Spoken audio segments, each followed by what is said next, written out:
हाय दोस्तों, welcome back. मैं हूं अमृता और मेरे channel Hollywood explain in Hindi में आपका स्वागत है। दोस्तों, आज मैं लेके आई हूँ sci-fi mystery space movie red planet, जिसे डायरेक्ट किया है एंटनी हॉफमैन ने। वक्त जाया ना करते हुए हम कहानी की ओर बढ़ते हैं। साल है 2056, जहाँ पे अर्थ की पॉपुलेशन 12 बिलियन हो गई है। एनवायरनमेंट स्क्रूड अप है, ज्यादा पेड़ पौधे नहीं है, लेकिन मार्स पे हमें होप है, इसीलिए वहाँ लोगों को मूव करने की कोशिश की जा रही है। इसीलिए एक ऑटोमेटिक इंटरप्लैनेटरी मिशन के जरिए इंसानों ने मार्स पे सीडिंग करके एल्गी उगाने की कोशिश की है। मार्स पे जो पोलर आइस है वो मोस्टली कार्बन डाइऑक्साइड है, तो इंसानों ने वहाँ पे लो लेवल का न्यूक्लियर ब्लास्ट किया था, जिसके कारण आइस मेल्ट होते गई और कार्बन डाइऑक्साइड रिलीज होते गया। अब CO2 रिलीज होने के कारण मार्स वार्म अप यानी थोड़ा गर्म होते गया और एक ग्रीन हाउस जैसा एनवायरनमेंट बना, और तभी इंसानों ने वहाँ पे ऑटोमेटिक प्रोसेस के जरिए एल्गे की सीड डाली। एल्गे वहाँ पे ग्रो होते गया और इसी प्रोसेस में ऑक्सीजन प्रोड्यूस होते गया। ये प्रोसेस पूरे 20 साल तक चल रही थी, लेकिन अचानक से ऑक्सीजन प्रोड्यूस होना बंद होते गया और धीरे धीरे पूरा एनवायरनमेंट खराब होते गया। अब यही देखने के लिए नासा अपने क्रू को भेजती है मार्स पर। क्रू के कमांडर थी केट, क्विन नाम का जेनेटिसिस्ट था, फिर scientist bird, system engineer Robbie, Ted नाम का पायलट, चिप नाम का ट्रांसफॉर्मिंग साइंटिस्ट, और इनके साथ एमी नाम का एक रोबोट भी था जो सरफेस नेविगेटर और मिलिट्री की सोल्जर की तरह ही काम करता था। इनका मिशन शुरू होता है। अब फाइनली 180 दिन के बाद ये लोग मार्स के ऑर्बिट में पहुंच जाते हैं। अब मार्स में इनका हैबिटेबल स्टेशन था, जिसे ये लोग हैब कहते थे, जहाँ पे 2 साल का ऑक्सीजन, पानी और खाने के लिए टोमेटो और आलू उगाए गए थे ऑटोमेटिक प्रोसेस के जरिए। ये लोग लैंडिंग के लिए तैयार होते हैं, लेकिन तब भी अचानक से सोलर फ्लेयर यानी एक तूफान के कारण इनके शिप का भारी नुकसान होता है। पूरी तरीके से पावर कट डाउन हो जाती है, सारे कनेक्शन फेल होने लगते हैं। इसीलिए केट जो कमांडर थी वो इन सबको लैंडिंग की ऑर्डर्स देती है और खुद ये जो मेन शिप था उसे रिपेयर करने के लिए पीछे रुक जाती है। इनको मेन शिप से अलग होने में भी काफी दिक्कत आती है, लेकिन कैसे तैसे केट इनको शिप से डिटैच करके मार्स के ऑर्बिट में पुश करती है। दोस्तों, लैंडिंग के लिए इनका कोई शटल नहीं था, लेकिन एक बबल जैसी अलग रचना की गई थी। लैंडिंग के वक्त ये लोग सही डायरेक्शन में नहीं जा रहे थे, इसलिए ये लोग एमी रोबोट को डिटैच करके नीचे फेंक देते हैं और वो मार्स पे जा गिरता है और एक्टिवेट हो जाता है। अब दोस्तों, ये लोग जब मार्स पे पहुंच जाते हैं तब बहुत ज्यादा दिक्कतें होती है, क्योंकि ये बबल जैसा था वो रोल आउट होके एक बड़े से माउंटेन से नीचे चला जाता है, जिसके कारण बर्ड को काफी ज्यादा इंटरनल ब्लीडिंग हो जाती है, लेकिन बाकी के लोग सेफ थे। तो यहाँ पे ऊपर मेन शिप में फेलियर्स काफी ज्यादा थे और शिप में आग लगने लगती है। केट काफी डरी हुई थी, लेकिन वो अपना स्पेस सूट पहन लेती है और काफी समझदारी से जो स्पेस का मेन डोर था वो ओपन करती है, जिससे ये पूरी आग डीप स्पेस में खींची चली जाती है और वो बच जाती है।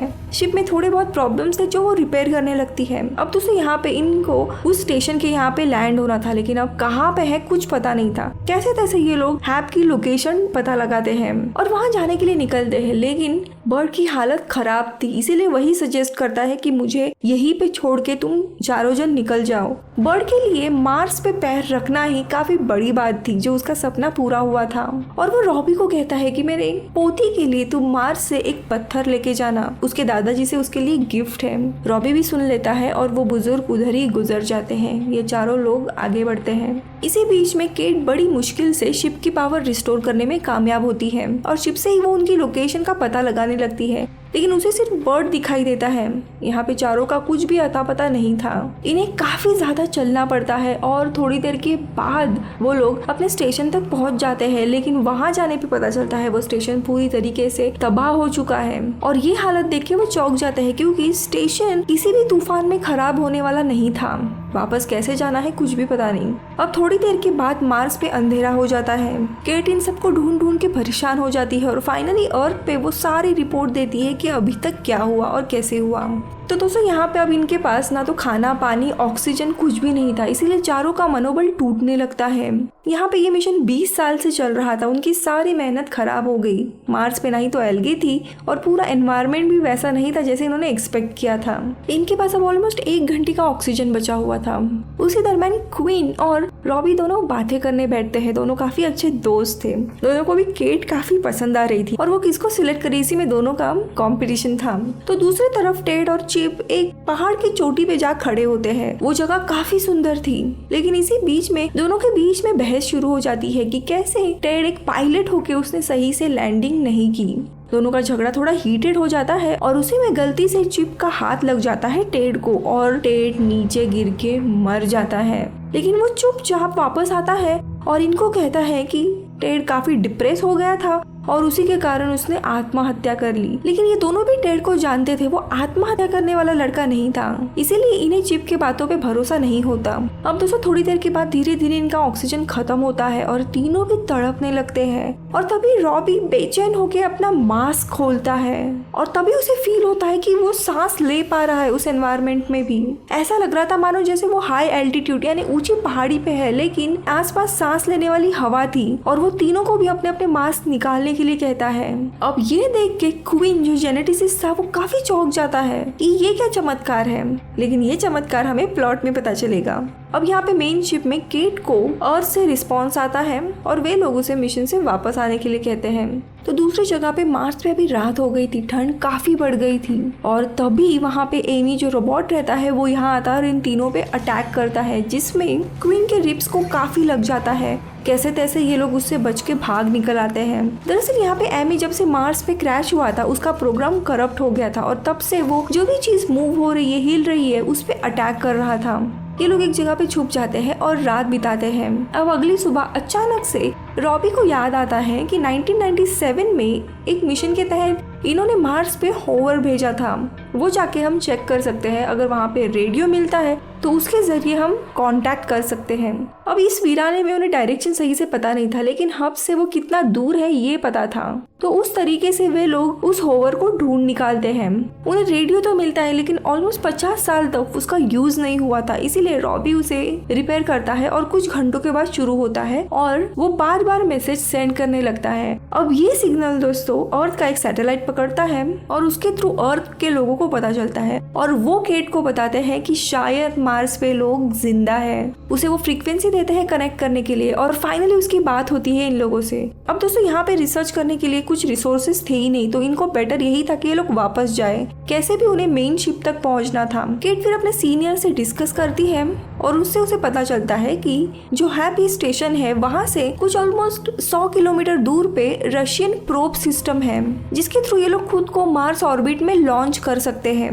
लेकिन उसमें कुछ दिक्कतें थी कि उनके पास सिर्फ 19 घंटे थे खुद को लॉन्च करने के लिए। उसके बाद केट का शिप ऑटोमेटिकली अर्थ के लिए रवाना होने वाला था। दूसरा प्रॉब्लम ये था, इन्हें इतने कम समय में 100 किलोमीटर का फासला तय करना था और उसके बाद वो प्रोब को चालू करना था। लेकिन इन्हें एक होप दिखती है, इसीलिए ये लोग शुरू हो जाते हैं। लेकिन तभी केट रॉबी को सिर्फ बताती है कि उस प्रोब में सिर्फ 2 ही लोग बैठ सकते हैं। अब ऑलमोस्ट दोस्तों रात हो गई थी और तभी आइस स्टॉर्म आ जाता है। इनकी कंडीशन बहुत ही खराब हो जाती है। उसी में वो एमी जो रोबोट था वो भी बार बार इनके ऊपर हमला कर रहा था। कैसे तैसे वहाँ पे उन्हें एक गुफा मिल जाती है और वहाँ पे ये तीनों आसरा लेके बैठ जाते हैं, जहाँ पे रॉबी सबको बता देता है कि उस प्रॉब में सिर्फ 2 ही लोग बैठ सकते हैं, तुम दोनों चले जाओ। ये सुनते ही चिप को इन दोनों के ऊपर शक आने लगता है, क्योंकि क्वीन और रॉबी पहले से ही दोस्त थे तो ऑब्वियसली वही दोनों जाएंगे, ऐसा उसे लगने लगता है। इसीलिए जैसे ही ये तूफान रुक जाता है, जो वो रेडियो रहता है वो लेके खुद भाग जाता है।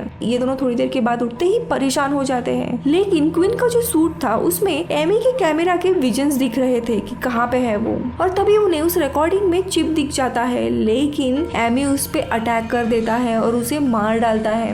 अब इन दोनों को रफली डायरेक्शन पता था, इसलिए रॉबी क्वीन को कैरी करके कैसे तैसे उस डायरेक्शन में लेके जा रहा था। लेकिन एक जगह पहुंचने के बाद दोस्तों इनको हर जगह पे काफी ज्यादा एल्गे दिखने लगते हैं, मतलब पूरा गार्डन जैसी जगह थी, हरी भरी घास एकदम। ये देख के क्वीन काफी चौंक जाता है, मतलब बाकी का सेक्शन जो मार्स का है वो पूरा बंजर बन चुका है और यहाँ पे इतनी हरियाली कैसे। उन्हें पास में ही चिप की बॉडी भी दिखाई देती है, यानी वो सही राह पे थे। और तभी क्वीन चिप का ऑक्सीजन मास्क निकालने लगता है ताकि उसका ऑक्सीजन हम यूज कर सकते हैं, और वो कटिंग टॉर्च यूज करता है। और दोस्तों तभी फायर क्रैकर की तरह अजीब से उसके शरीर से कुछ ब्लास्ट होने लगता है और वहाँ पे मूवी का फर्स्ट प्लॉट रिवील होता है। दरअसल दोस्तों यहाँ मार्स पे कुछ अजीब इंसेक्ट्स हैं जिन्होंने पूरे एल्गे को तबाह किया था, यानी उन्होंने उस एल्गे को कंज्यूम खाया था।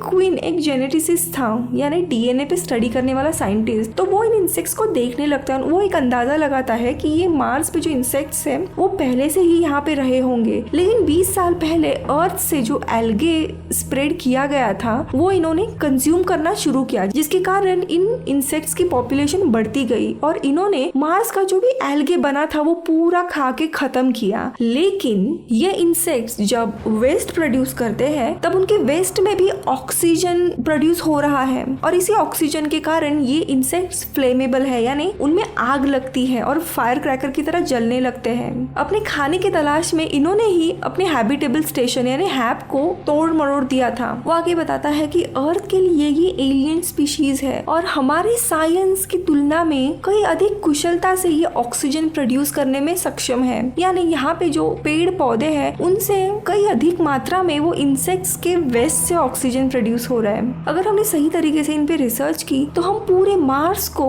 अर्थ की तरह ट्रांसफॉर्म कर सकते हैं। इनफैक्ट अगर हम कामयाब हुए तो हमारा जो अर्थ का एनवायरनमेंट डिस्ट्रॉय हुआ है, वायुमंडल और पूरा पॉपुलेटेड एनवायरनमेंट है, उसे भी हम सही कर सकते हैं। वो इन इंसेक्ट्स के कुछ सैंपल तैयार करता है और रॉबी को देता है, लेकिन तभी उसकी हालत खराब होने के कारण उसके मुंह से खून आने लगता है और देखते ही देखते सारे इंसेक्ट्स उसके ऊपर अटैक करते हैं और अपने दोस्त को बचाने के लिए वो खुद की जान दे बैठता है। अब यहाँ पे रॉबी बेचारा अकेला बैठा था, वो सारी चीजें केट को बताता है।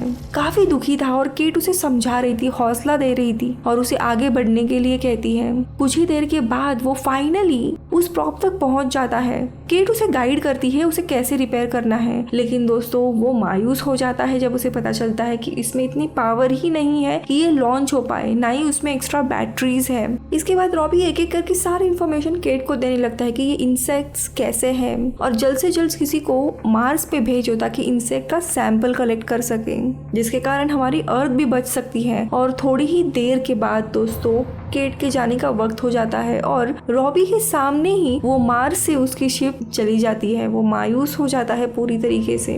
केट भी काफी दुखी थी वहां से जाने के लिए, लेकिन तभी वहां से वो एमी रोबोट आता है। रॉबी काफी चालाकी से उस पर अटैक करता है और उसे डिसेबल करके उसकी बैटरीज निकालता है और उसी बैटरी से वो वापस केट को कांटेक्ट करता है और खुद को मार्स के ऑर्बिट में लॉन्च करता है सक्सेसफुली। लेकिन केट को जैसे ही ये मैसेज मिलता है वो अपने शिप को हॉल्ट करने की कोशिश करती है और खुद को डीप स्पेस में लॉन्च करके इसके शटल को डॉक करवाती है और फाइनली थोड़ी देर के बाद उसे वापस अपने शिप से अटैच करके उसे अंदर लेती है। काफी दिक्कतों के बाद रॉबी को होश आता है और फाइनली वो बचा हुआ था और उसके पास उन इंसेक्ट्स के सैंपल भी थे जो क्वीन ने दिए हुए थे। दोनों फाइनली एक दूसरे को किस करते हैं। रॉबी को काफी अफसोस हो रहा था कि उसके दोस्त नहीं है उसके साथ, तो केट इन इंसेक्ट्स अपनी टेस्टिंग शुरू कर देती है और दोनों भी अर्थ सेफली वापस जाते हैं। दोस्तों यहाँ पे इनको मार्स से एक रास्ता मिल जाता है कि कैसे अर्थ को बचा सकते हैं, एक ऐसे इंसेक्ट्स जो कई मात्रा में ऑक्सीजन दे सकते हैं अपने वेस्ट से।